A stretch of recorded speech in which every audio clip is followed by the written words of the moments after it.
Bonjour chers frères et sœurs, je vous salue, vous qui aimez le Seigneur Jésus-Christ. Alors nous allons poursuivre ici et maintenant la série de vidéos sur l'ouvrage de Jean Guiton et Jean-Jacques Antier intitulé Les pouvoirs mystérieux de la foi. Pouvoirs mystérieux de la foi. J'ai constaté que les vues ne sont pas nombreuses sur cet ouvrage-là, alors que c'est un ouvrage très important qui explique ce que la foi produit. Ce que la foi produit. Alors, ce chapitre-ci est intitulé de l'incendium amoris à la transfiguration. Alors, ce qu'on appelle l'incendium amoris, là, ce terme-là est en latin, ça veut dire simplement l'incendie d'amour. L'incendie d'amour.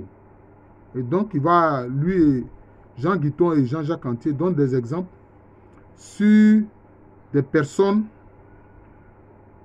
qui ont bénéficié de la grâce de l'incendie d'amour. Voilà. Alors voilà ce qu'ils écrivent. L'hyperthermie est un phénomène assez fréquent chez les mystiques. Vous voyez, quelquefois les gens ont peur de mystiques. Voilà. Ça veut dire des gens qui recherchent les mystères du Seigneur, c'est tout. Voilà. Elle se manifeste par une élévation extraordinaire de la température interne du corps, qui passe de 37 degrés centigrades à 40 et jusqu'à 50 degrés, peut-être plus. Et quand ça arrive, curieusement, ces personnes-là ne ressentent pas, je peux dire,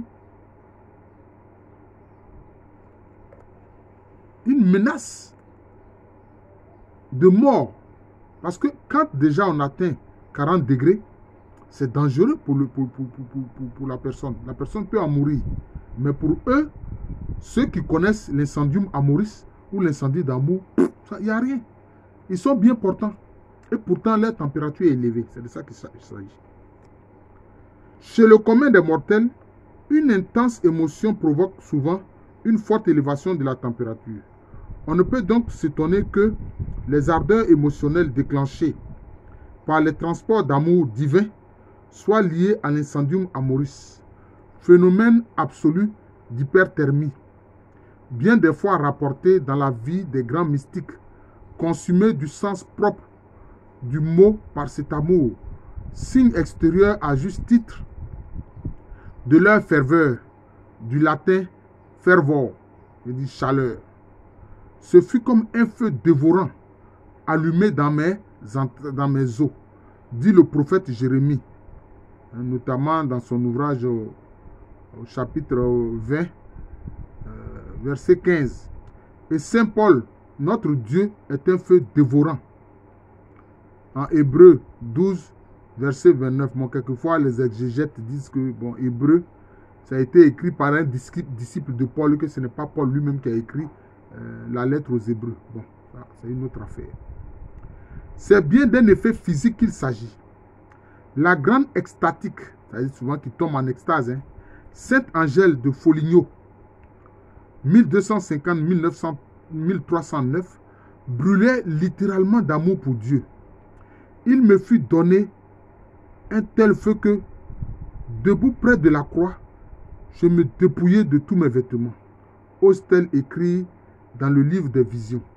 Voilà. Donc voilà, elle a un livre, le livre des visions. Voilà. Donc les chrétiens qui veulent aller loin vraiment dans leur relation avec le Seigneur peuvent lire cet ouvrage-là. Sainte Catherine de Gênes. Passez à Sainte Catherine de Sienne. Là, c'est Sainte Catherine de Gênes. 1447-1510. Qui après une vie mondaine, s'était vouée à souffrir comme le Christ. Fut-elle aussi consumée par l'amour dévorant. On possède comme référence sa Vita, publiée en 1551, et la biographie de Salvatori, fondée sur les témoignages du procès en béatification, dont il fut rappelé qu'ils sont faits sous serment par des personnes considérées comme fiables et soumises à la critique du promoteur fidei, celui qui fait la promotion de la foi et qui vérifie tout cela. Pendant 3 carêmes et au temps d'avant, Sainte Catherine, donc de Gênes, s'abstint de tout aliment solide, ne buvant qu'un étrange breuvage composé d'eau, de vinaigre et de sel. Quand elle buvait cette mixture, lit-on, dans sa vita, il semblait que le liquide tombait sur une dalle chauffée en rouge et qu'il était tout de suite séché par le grand feu qui brûlait en elle. Aucun estomac, si robuste-il, n'aurait pu supporter une boisson de ce genre à jeun. Mais elle déclarait que la brûlure interne qu'elle ressentait était si grande que même cette boisson, au goût atroce, rafraîchissait son corps. De janvier à septembre 1510, elle fut souvent frappée d'une flèche encore plus aiguë de l'amour divin, comme si elle sentait des tenailles rougies au feu attaquer son cœur et d'autres parties internes. Une fois elle se sentit brûler avec intensité, elle semblait placée dans une grande flamme. Cette angoisse dura 1 jour et 1 nuit, et il était impossible d'effleurer sa peau à cause de la douleur aiguë qu'elle ressentait à n'importe quel attouchement. Voilà. Le 28 août 1510, elle parut s'embraser. Les témoins disent qu'elle criait que toute l'eau qui existe au monde ne pourrait lui procurer le plus petit rafraîchissement. À la fin, sa langue et ses lèvres étaient si parcheminées qu'elle ne pouvait plus parler ni déglutir, à l'exception de l'Eucharistie. Oui. Le plus étrange fut sa dernière heure. Même le père Thurston, qui ne se trouble pas facilement, évoque l'embrasement intime qui dévora les derniers vestiges de sa vitalité. Entre le 13 et le 15 septembre, jour de sa mort, elle perdit de grandes quantités d'un sang brûlant. Non seulement il chauffait les vases qui le recueillaient, laissant dans l'argent une marque indélébile, mais encore il brûlait de chair au passage. Le sang qui bout, est-ce possible?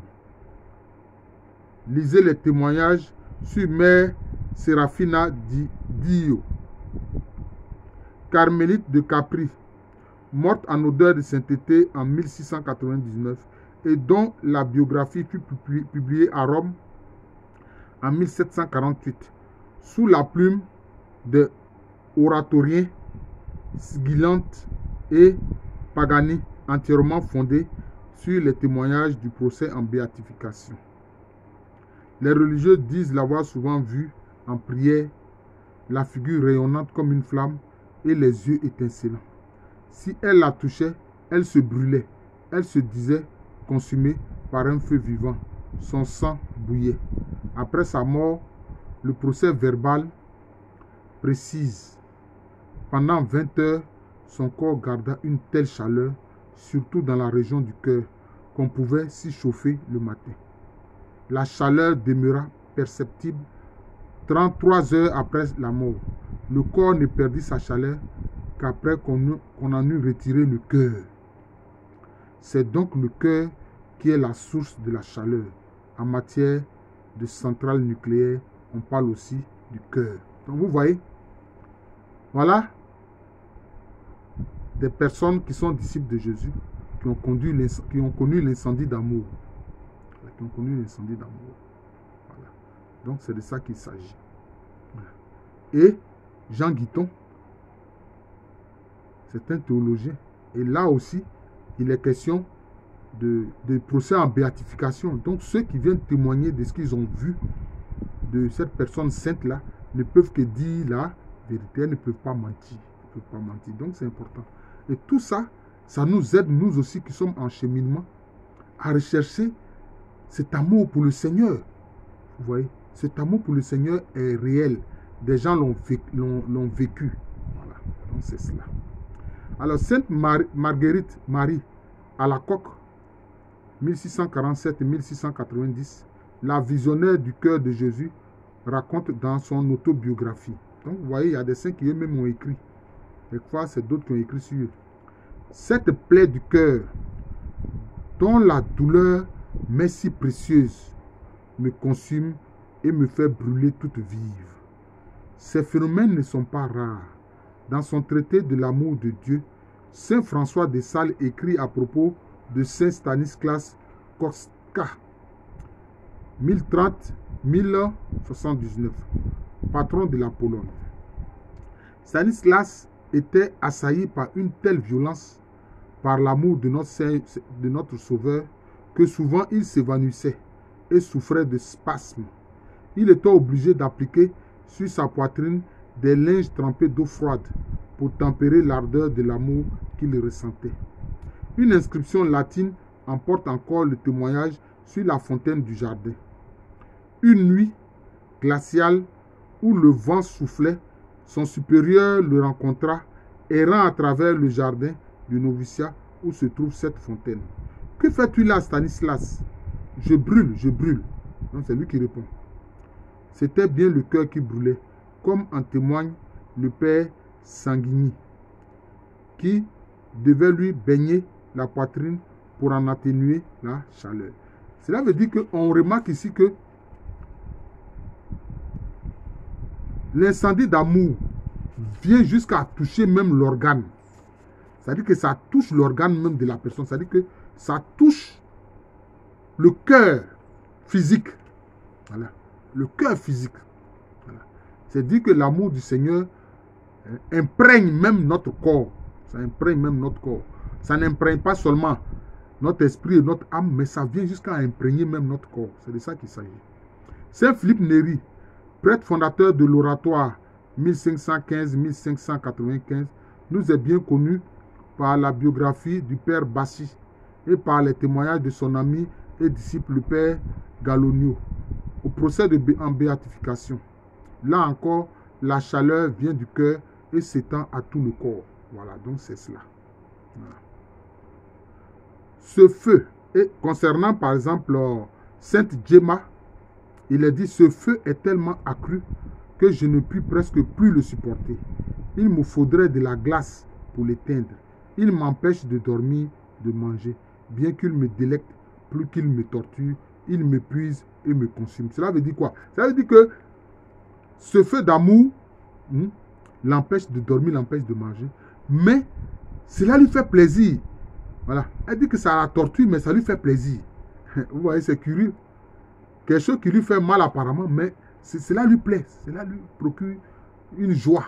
Voilà, donc c'est cela, l'incendie d'amour. Même témoignage, c'est Sainte Marie Madeleine de Pazzi. Bon, on écrit Pazzi, mais je crois que ça se lit Passy. 1565-1607. La grande patronne de Florence. Voilà. Donc on raconte sa vie.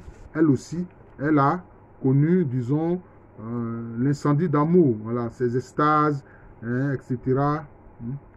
Jésus, un simple mot les déclenche, les extases. Jésus, amour, etc. Donc c'est un peu comme ça. Voilà. Je pense que... Donc il y a beaucoup de saints qui ont vécu ces phénomènes-là. Par exemple, il y a Sœur Maria, qui connaissait l'origine de ce phénomène, comme Thérèse d'Avila et beaucoup d'autres mystiques ont connu justement cet incendie amouriste de ce cœur blessé par l'amour, n'est-ce pas? Le cœur blessé par l'amour, comme une flamboyante lance d'amour qui transperce les cœurs. Voilà. Bon, là, il y a beaucoup d'exemples, ils ne font que prendre différents exemples. Donc, cela veut dire quoi? C'est-à-dire que c'est un fait spirituel que beaucoup de gens ont connu. Et souvent, ces personnes sont de différentes périodes, sont de différentes époques. Ce sont de différentes époques. Voilà.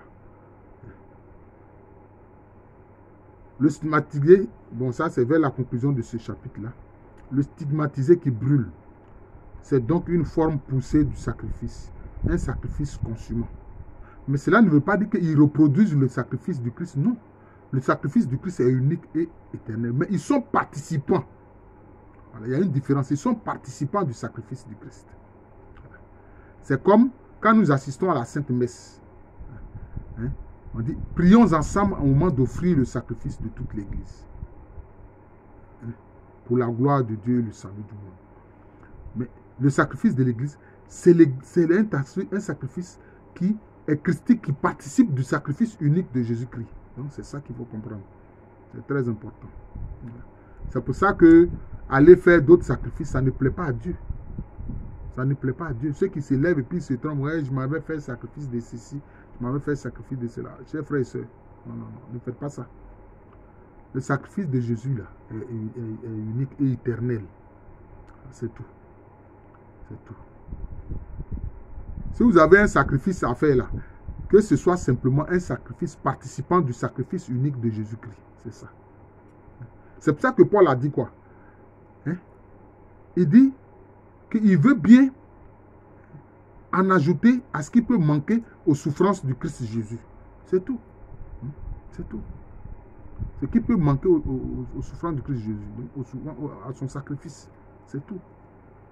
Donc c'est pour ça que tout ce qu'on fait comme acte de charité, c'est pour Jésus. C'est en Jésus. C'est avec Jésus que nous le faisons. Bien sûr, c'est le Saint-Esprit qui nous pousse à poser ces actes de charité-là. C'est cela. Donc, il faut comprendre que c'est important. Voilà. Bon, pratiquement, la conclusion de ce chapitre-là, voilà ce que Jean Guiton et Jean-Jacques Antier écrivent. Ce qu'exprimait d'une façon si poignante Élisabeth de la Trinité dans ce passage de l'admirable prière qu'elle nous a laissée. Voilà donc la prière de Sainte Élisabeth de la Trinité. Ô feu consumant, esprit d'amour, survenez en moi, afin qu'il se fasse en mon âme comme une incarnation du Verbe, que je lui sois une humanité de surcroît en laquelle il renouvelle tout son mystère. Voilà. Donc je vous remercie. Donc nous allons poursuivre cette série de vidéos. Mais ce chapitre concernait l'incendie d'amour. L'incendie d'amour. Donc cela veut dire quoi? Frère, sœur, si tu prends le risque de dire au Seigneur, hein, de te brûler de son amour, tu vas recevoir cet incendie d'amour là. Si tu en as peur, bon, ne le fais pas. Mais de toutes les façons, il ne faut pas en avoir peur. Et si on lui demande, c'est avec sa grâce et que par cette grâce-là, on puisse supporter. En fait, cet incendie d'amour qui va jusqu'à se manifester dans notre cœur physique, dans notre corps physique, c'est pour que nous puissions le partager à nos frères. Grâce à la communion du Saint-Esprit, le partager vers nos frères. L'envoyer vers ceux qui manquent d'amour, ceux qui sont égoïstes, ceux qui sont méchants. Voilà, donc c'est cela. Il ne faut pas le garder pour soi. Voilà. Le feu, on le transmet. Et vous voyez symboliquement, quand il y a le baptême des catéchumènes, quand ils sont baptisés, voilà, le prêtre remet une bougie allumée, hein, au parrain ou à la marraine qui remet ça à son filleul ou à sa filleule. C'est important. Voilà, c'est comme si c'est la foi qui est transmise, mais c'est une foi aussi qui est alimentée par l'amour. Voilà.